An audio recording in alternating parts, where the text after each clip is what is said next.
نگران نباش، هیچ مادری بد بچه‌شو نمیخواد. میبینی که تو هم برو خونه دیگه.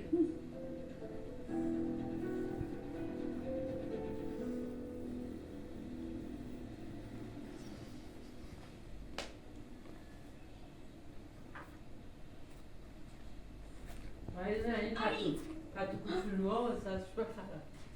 گاه کن با این تحقیل چه میکنی؟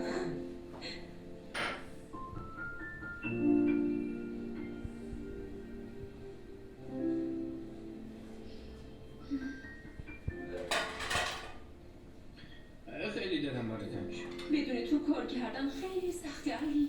همین تازگی بود. اما انگار چند روز گذشته. برای اینکه اینجوری بغلم کنی باید از هم جدا میموندین یعنی؟ نمیخوام.